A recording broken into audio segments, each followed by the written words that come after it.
নবম দশম শ্রেণীর শিক্ষার্থীরা, আজকের এই পর্বে তোমাদের নবম দশম শ্রেণীর গণিত বইয়ের প্রথম অধ্যায় বাস্তব সংখ্যা অনুশীলনী একের যে এমসিকিউ গুলা আছে 1 থেকে 8 পর্যন্ত প্রত্যেকটা এমসিকিউ আজকের এই পর্বে সুন্দরভাবে সমাধান করে দিব। তোমরা যারা 1 নাম্বার পর্বটি মিস করছো অর্থাৎ বেসিক ক্লাসটি তোমরা দেখোনি, অবশ্যই এই ভিডিওর ডেসক্রিপশন বক্সে কিন্তু লিংক দেওয়া থাকবে, তোমরা প্রথম ক্লাসটা দেখে নিও। তাহলে দেখো, আমরা এখন এক এক করে আমরা প্রত্যেকটা অঙ্কে আমরা এখন সমাধান করা শুরু করব। তো এখানে আমাদের 1 নাম্বার যে এমসিকিউটা আছে সেটা হচ্ছে নিচের কোনটি অমূলদ সংখ্যা। তো বাস্তব সংখ্যাকে দুই ভাগে ভাগ করা হয়েছে, একটা হচ্ছে মূলদ সংখ্যা, একটা হচ্ছে অমূলদ সংখ্যা। তো আমরা সাধারণত জানি যে যেটাকে আমরা পি বাই কিউ আকারে যেটাকে আমরা প্রকাশ করতে পারি সেটাকে আমরা কি বলি? মূলদ সংখ্যা বলি। আর যেটাকে পি বাই কিউ আকারে প্রকাশ করা যায় না অর্থাৎ ভগ্নাংশ আকারে প্রকাশ করা যায় না সেটাকে অমূলদ সংখ্যা বলা হয়। তো আমরা যদি এখানে একটা একটা করে অপশন যদি দেখি, যেমন প্রথম হচ্ছে ক নাম্বারটা। ক নাম্বারে কি আছে? 0.3 পৌনঃপুনিক। তো আমি যদি 0.3 পৌনঃপুনিক লেখা এটার মানটা বের করে দেখি, তো আমরা এটার ইকুয়েশনটা সিস্টেমটা জানি, পৌনঃপুনিকের সিস্টেম। মনে করো এখানে দশমিক কিছু নাই, শুধু সংখ্যাটা কত আছে? 3 আছে। কত আছে? 3। তো লিখলাম 3 এবং পৌনঃপুনিক ছাড়া অঙ্ক সংখ্যা কি আছে? 0 আছে, তাহলে বিয়োগ 0 দিতে হবে, আর 0 বিয়োগ দেওয়া লাগে না। এবং পৌনঃপুনিকের সংখ্যা কয়টা আছে? একটা আছে, তার মানে একটা 9 হবে। পৌনঃপুনিক যদি 2টা থাকতো তাহলে 2টা 9 হতো, পৌনঃপুনিক যদি 3টা থাকতো তাহলে 3টা 9 হতো। এখন এই জায়গার মধ্যে 3 থেকে 0 গেলে কত হবে? 3 হবে, আর নিচে কত? 9। এটাকে কাটাকুটি করা যায় 3 দ্বারা। 3 যায় 3 এর মধ্যে একবার, 3 যায় 9 এর মধ্যে 3 বাই। তার মানে দেখা যাচ্ছে এটাকে ভগ্নাংশ আকারে প্রকাশ করা যাচ্ছে। 1 হচ্ছে পি আর 3 হচ্ছে কি? কিউ। তার মানে এটাকে পি বাই কিউ আকারে প্রকাশ করা গেছে। এটা হচ্ছে কি? আমাদের মূলদ সংখ্যা। এটা কি? মূলদ। আর আমরা বলছি নিচে কোনটি অমূলদ, তো এটা অমূলদ না, এটা হচ্ছে ভুল, এটা হচ্ছে মূলদ। তো তারপরে খ নাম্বারটা হচ্ছে √16/9। আচ্ছা, খ নাম্বারটা যদি আমরা একটু দেখি, দেখো √16/9। ওকে, তো এখানে আমরা জানি যে রুটের মানটা বের করি, যেহেতু এই রুটটা 16 উপরে আছে আবার 9 এর উপরে আছে, 16 কে রুট ওভার করলে কত আসে? 4 আসে। আর 9 কে রুট ওভার করলে কত আসবে? 3 আসবে। তারপরে দেখা যাচ্ছে এইটাকেও আমরা কি আকারে প্রকাশ করছি? এটার বর্গমূল হচ্ছে এইটা। আমরা যে সংখ্যাকে বর্গমূল আকারে প্রকাশ করা যায় ওইটাকেও আমরা জানি যে মূলদ সংখ্যা বলে। কি বলে? মূলদ। তাহলে এখানে এটা সঠিক নয়। তারপরে যেটা আছে গণ অব √8/27, এইটা দেখি। গণ অব রুট কত? 8/27। তো এটা আমরা একটা ইকুয়েশনটা লক্ষ্য রাখি। আমরা 8/7 আছে, এটাকে আমরা এইভাবে লিখতে পারি। আর 2/3 দিয়ে আমরা কি দিতে পারি? এটার উপর একটা, এটা কিউব, এটার উপরে কিউব দিতে পারি। 2 কে কিউব করলে আবার 8 আসবে, আর 3 কে কিউব করলে আবার 27 আসবে। আর যেহেতু এখানে গণ অব রুট আছে, এইটার মান হচ্ছে এইটা 1/3 লিখতে হয়। এখানে যদি 4 থাকতো তাহলে 1/4, এখানে যদি 5 থাকতো তাহলে 1/5 হতো।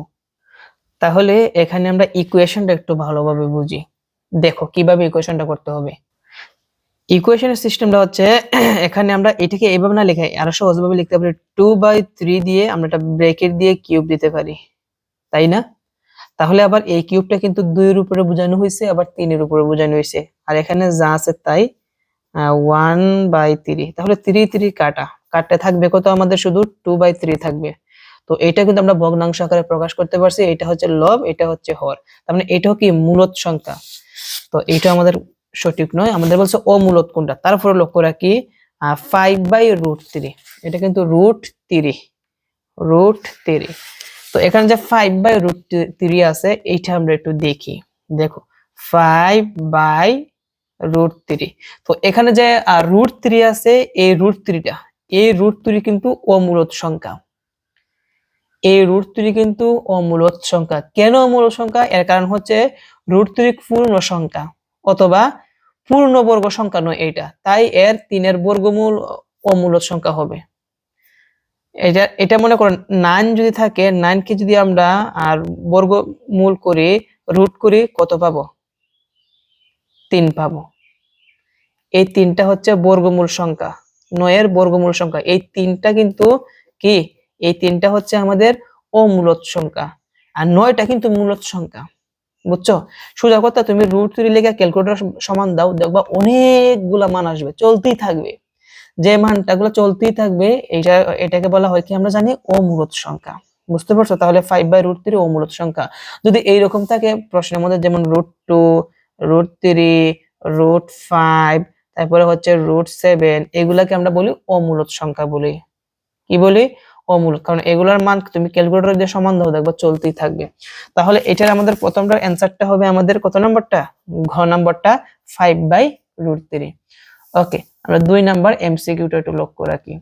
তো 2 নাম্বার এমসিকিউ হচ্ছে এ বি সি ডি চারটি, এটা হচ্ছে এ বি সি ডি চারটি ক্রমিক স্বাভাবিক সংখ্যা হলে নিচের কোনটি পূর্ণবর্গ সংখ্যা? তার মানে আগে পূর্ণ সংখ্যা, বর্গ সংখ্যা আমাদের বের করতে হবে। তো এটার জন্য আমাদের কিন্তু একটা নিয়ম আমরা কিন্তু জানি। যেমন আমরা সাধারণত জানি যে কোনো স্বাভাবিক সংখ্যার বর্গ, কি বলছি?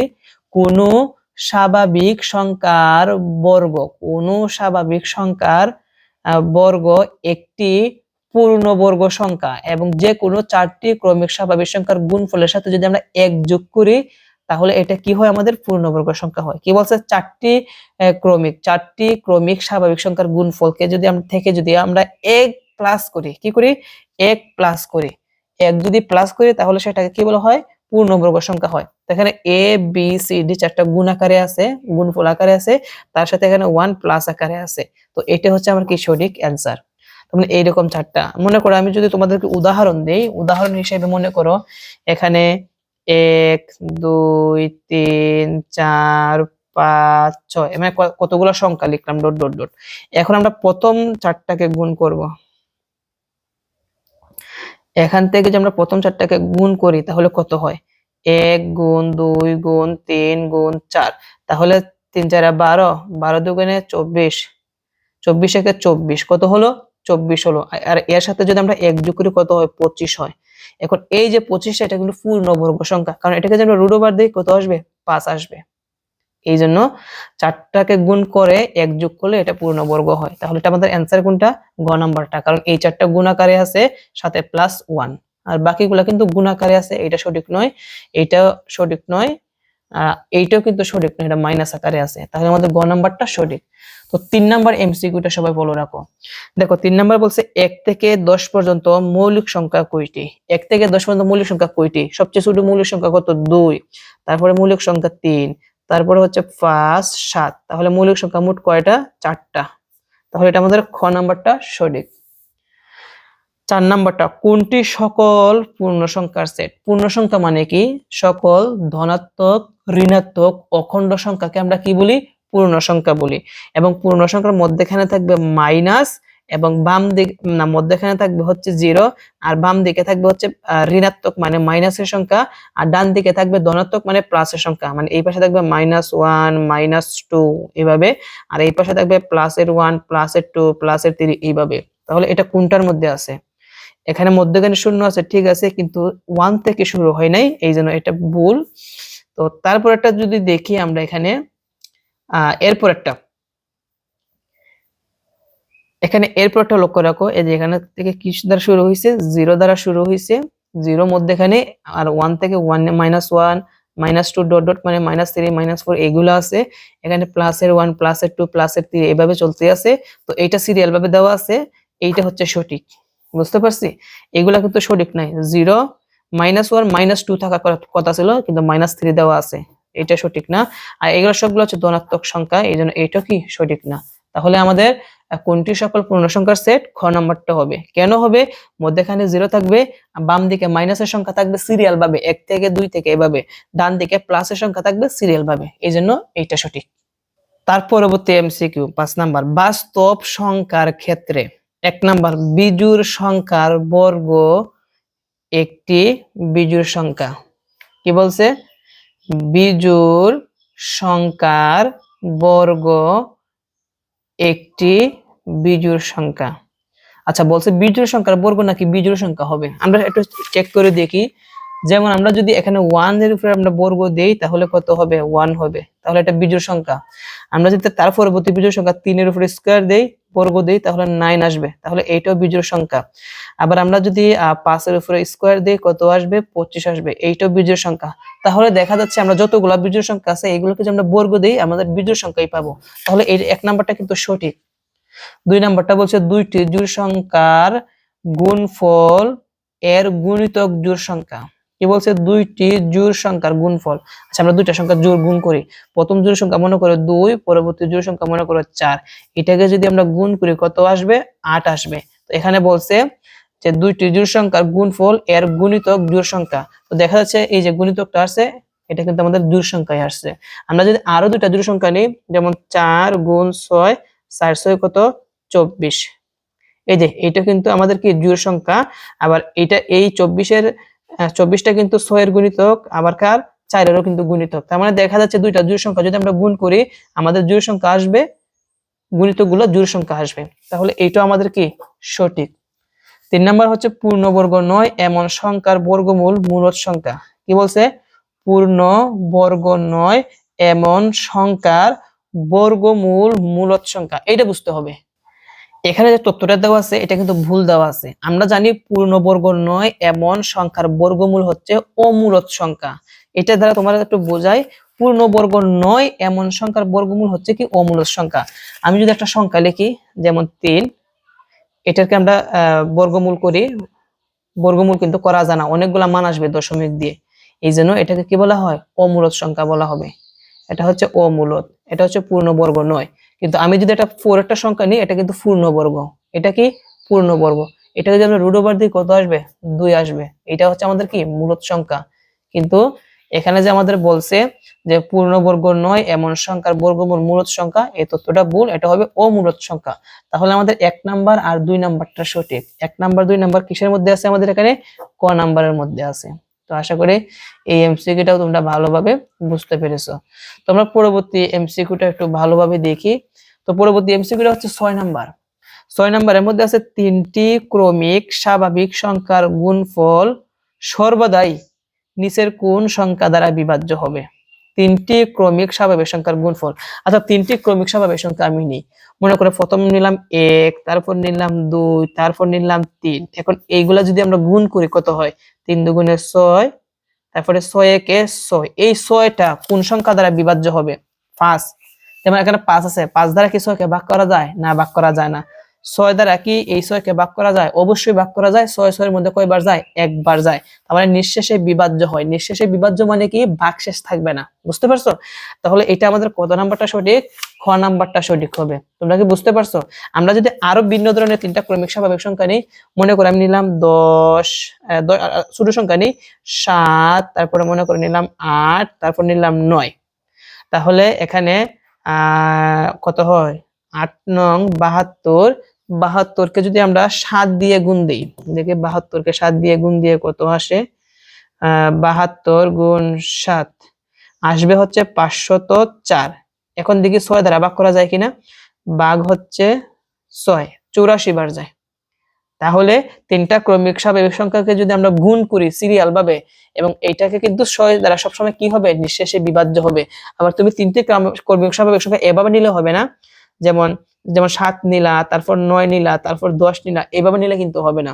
7 এর পরে কিন্তু 8 হওয়ার কথা। বুঝতে পারছো? এইভাবে নিলে হবে না, সিরিয়াল ভাবে ক্রমিক স্বাভাবিক সংখ্যাগুলো নিবা, দেখবা 6 দ্বারা বিভাজ্য হবে। তাহলে এটা আমাদের কোনটা সঠিক? খ নাম্বারটা সঠিক। তো আমরা পরবর্তী এমসিকিউটা দেখি। এ ও বি দুইটি ক্রমিক জোড় সংখ্যা হলে এ স্কয়ার প্লাস বি স্কয়ার এর সাথে নিচের কোনটি বিজোড় সংখ্যা?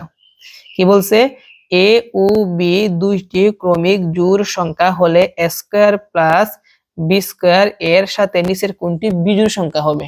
আচ্ছা, এটা যদি আমরা সমাধান করতে চাই, যেহেতু বলছে এখানে এ ও বি দুইটি ক্রমিক জোড় সংখ্যা, তাহলে আমরা এর মান বির মান দুইটা ধরে নিব যেটা জোড় সংখ্যা হবে।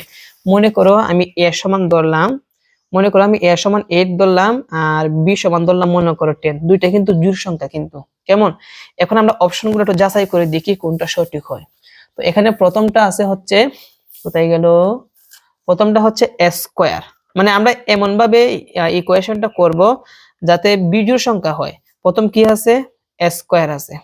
দেখো আমি যদি স্কোয়ার সমান দিই, এর মান হচ্ছে 8, এর উপর স্কোয়ার দিলে কত হবে, 64 হবে। এটা কিন্তু জোড় সংখ্যা, আমাদের বলছে বিজোড় সংখ্যা হতে হবে। আচ্ছা, বি স্কোয়ারটা দেখি, বি স্কোয়ার সমান বির মান হচ্ছে 10, এর উপরে যদি আমরা একটা স্কোয়ার দিই তাহলে কত হবে, 100। এটা কিন্তু জোড় সংখ্যা। তারপরে স্কোয়ার প্লাস 1। আচ্ছা, আমি যদি স্কোয়ার প্লাস 1 দিই তাহলে কি হয়, এর মান হচ্ছে কত ধরছি, 8, উপরে হবে স্কোয়ার প্লাস 1। তো এখানে 8 কে যদি আমরা স্কোয়ার করি 64 আসবে, প্লাস হচ্ছে 1, 64 আর একে যোগ করলে কত আসবে, 65। তাহলে এটা কিন্তু বিজোড় সংখ্যা চলে আসছে। তো তারপরটা যদি আমরা যাচাই করি, এটা কিন্তু সঠিক। তারপর একটা আমরা যাচাই করি, বি স্কোয়ার প্লাস 2। আমরা যদি বি স্কোয়ার প্লাস 2 দেই তাহলে বির মান হচ্ছে আমরা ধরছি 10, উপরে হবে স্কোয়ার প্লাস হচ্ছে 2। 10 কে স্কোয়ার করলে আসবে 100 প্লাস হচ্ছে 2। 100 কে 2 দ্বারা প্লাস করলে কত আসবে, 112 আসবে। এটা কিন্তু জোড় সংখ্যা। তার মানে বিজোড় সংখ্যা কোনটা আসে, এইটার মধ্যে আসে। আর এটা অপশনটা কোনটা, গ নাম্বারটা। তো আশা করি এটা তোমরা ভালোভাবে বুঝতে পেরেছো। তো লাস্ট এমসিকিউটা হচ্ছে যে এ ও বি দুইটি পূর্ণ সংখ্যা হলে স্কোয়ার প্লাস বি স্কোয়ারের সাথে নিচের কোনটি যোগ করলে যোগফল একটি পূর্ণবর্গ হবে। পূর্ণবর্গ হবে, এটা ইজি একটা অঙ্ক। আমরা যদি এখানে কি জানি, এ ও বি দুইটি পূর্ণ সংখ্যা হলে স্কোয়ার প্লাস বি স্কোয়ারের সাথে কত যোগ করলে, আচ্ছা স্কোয়ার প্লাস বি স্কোয়ার, তাহলে আমি এখানে লিখলাম স্কোয়ার প্লাস বি স্কোয়ার। প্রথমটা কি আছে, মাইনাস এ বি। যদি আমি মাইনাস এ বি দেই তাহলে সাজাইলে কি হয়, স্কোয়ার আগে লিখবো, তারপরে মাইনাস এ বিটা পরে লিখবো, দেন প্লাস বি স্কোয়ার লিখবো। তো square minus square minus square minus A B plus B square, এটা কিসের সূত্র হয় তোমরা কি জানো, লক্ষ্য রাখো। এটা কোনো সূত্র হয় না। যদি এখানে 2 থাকতো তাহলে square minus 2ab plus B square সমান আমরা কি লিখতাম, a minus b whole square. এটা কিন্তু পূর্ণবর্গ হতো, যেহেতু এখানে স্কোয়ার হোল স্কোয়ার আছে। যেহেতু এখানে 2 নাই, সেজন্য আমাদের 1 নাম্বারটা সঠিক না। আমরা যদি ab দেই, এটা কিন্তু প্লাস এর ab, এখানে মনে মনে প্লাস আছে, তাহলে square plus B square plus ab। এটা যদি আমরা সাজাই, স্কোয়ার প্লাস ab-টা আগে আনবো, প্লাস বি স্কোয়ার। এটা কিন্তু সূত্র হয় না। যদি 2 থাকতো তাহলে আমরা লিখতে পারতাম, একটা সূত্র লিখতে পারতাম। তাহলে এটা ভুল। যদি 2ab দিই, এখানে যে 2ab আছে, 2ab-টা কিন্তু প্লাসের, তাহলে square plus B square plus 2ab দেই। এখন আমরা সাজাই, স্কোয়ার প্লাস 2ab-টা আগে আনবো, প্লাস বি স্কোয়ার। এটা কিন্তু সূত্র দাঁড়ায় square plus 2ab plus B square. সূত্র কি, a plus b whole square. এই যে আমাদের পূর্ণবর্গ হইলো, যেহেতু বর্গ আসছে পূর্ণবর্গ হয়েছে। তাহলে আমাদের কোনটা সঠিক, এখানে গ নাম্বারটা সঠিক। এটা কিন্তু সঠিক হবে না, কারণ এখানে 2 যদি থাকতো তাহলে সঠিক হইতো। তো এই হচ্ছে আজকে আমাদের এমসিকিউ। প্রিয় শিক্ষার্থীরা, আশা করি আজকের এই ক্লাসের মাধ্যমে তোমাদের বাস্তব সংখ্যার এমসিকিউ ক্লাসগুলো তোমরা ভালোভাবে বুঝতে পেরেছো। আমরা পরবর্তী পর্বে আমরা 9 নাম্বার থেকে শুরু করব। আজকে এই পর্যন্তই। সবাই ভালো থেকো। আসসালামু আলাইকুম।